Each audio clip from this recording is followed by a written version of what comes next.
Wahid, Isnan, Salasa. Assalamualaikum warahmatullahi wabarakatuh. Jadi sebelum hijrah, hal yang tidak pernah dirasakan itu adalah ketenangan. Tapi setelah hijrah baru dapat. Gitu. Jadi poinnya kalau kita nggak tenang ngadapin hidup, ya semua nggak akan enak gitu. Dan semua masalah tidak akan bisa terselesaikan dengan baik.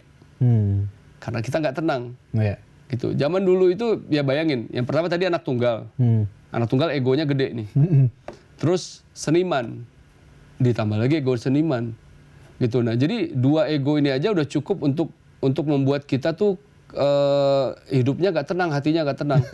Dua ini aja nih. Gak usah hal-hal yang lain. Gokil, idealismenya tinggi banget berarti. Parah.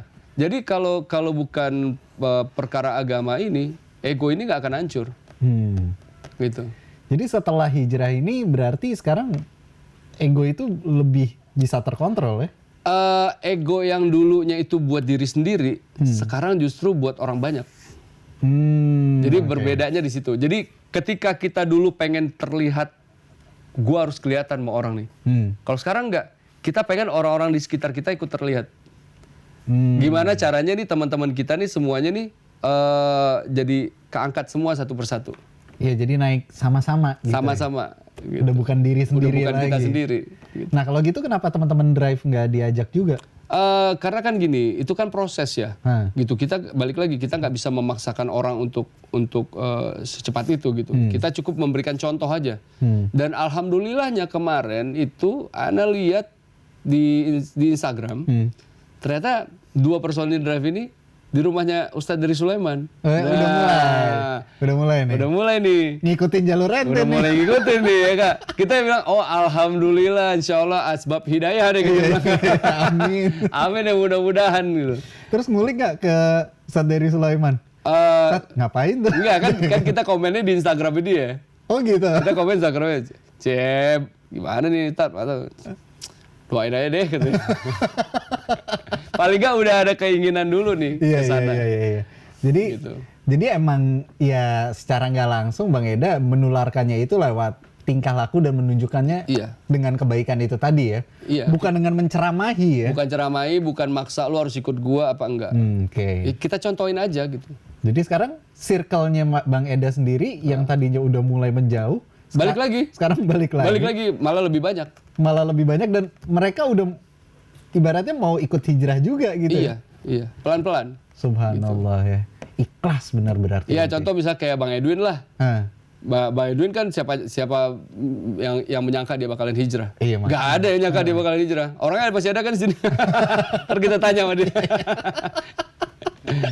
Oke, cuman kan gini, yang bikin aneh heran adalah rata-rata orang yang berhijrah stop bermusik. Ya. Bang Eda enggak? Enggak. Ngapain kita stop? Nah, itu dia. Apa yang membedakan itu apa?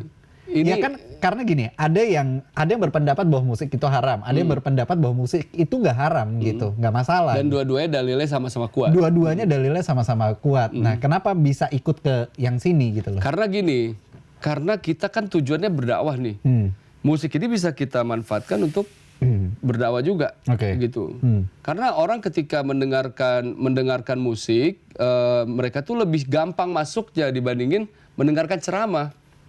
Gitu. Jadi gini, kalau ada orang bilang dakwah itu di masjid, salah. Dakwah itu di luar masjid. Masukin orang dari luar masjid ke dalam masjid. Itu namanya dakwah. Kalau di dalam masjid udah gak perlu didakwahin, orang udah ada keinginan di masjid, ngapain? Gitu. Nah, jadi ada hal-hal tertentu yang tidak bisa dilakukan oleh ulama-ulama, misalkan gitu. Ada jangkauan-jangkauan yang mereka gak terjangkau gitu. Itu tugas kita. Gitu. Nah, kenapa Anda masih tetap bermain musik? Yang pertama, balik lagi, dakwah itu hijrah itu bukan merubah apa yang kita kerjakan sebenarnya gitu, tapi merubah hubungan kita sama Allahnya kan. Kan semuanya itu tergantung niat. Gitu. Kalau niat kita bermusik ya buat berdakwah, ya itu akan jadi dakwah. Gitu.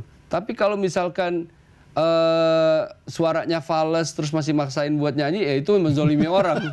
Baru haram. Polusi kuping. Iya. Baru haram. Gitu. Nah, jadi jadi balik lagi, kita bisa memanfaatkan apapun itu gitu. Toh maksudnya di dunia musik ini juga jangkauannya jauh lebih luas dibandingin yang lain-lain. Jadi musik dipakai sebagai sarana dakwah. Ya. Bahkan sekarang bikin Taqaida and the Hijrah ya. Nah, Taqaida and the Hijrah itu sebenarnya waktu awal-awal dulu. Oh itu justru awal, tapi teman-temannya balik lagi, mereka punya kesibukan masing-masing. Dari band-band ternama semua kan? Iya, ada ex drummer ada band, terus Gangsta Rasta. Kok gue nggak pernah diajak sih? Gue nggak ketemu lu 10 tahun. Enggak, gue kagak bisa apa-apa. Kan paling nggak bisa kendang-kendang. Rebana ya kan. Nah, jadi ada siapa lagi ya? Ada pemain keyboardnya Ungu dulu, terus ada gitarisnya Winner. Jadi ini gabung semua lah waktu itu, gitu kita. Nah, ternyata memang ribetnya di jadwal. Balik lagi situ, ribetnya di jadwal. Itu bikin itu karena apa? Karena bikin single atau apa? Sebenarnya bukan karena single duluan gitu, tapi karena memang yuk kita bikin buat siapa tahu ntar ada panggungan-panggungan ini nih, konser-konser religi nih, gitu kan waktu itu. Ya tujuannya awalnya buat itu. Tapi ente yang bikin kan itu, yang pertama kali itu kan. Taqaida and the Hijrah. Taqaida and the Hijrah. Jadi The Hijrah ini bandnya. Oke. Gitu.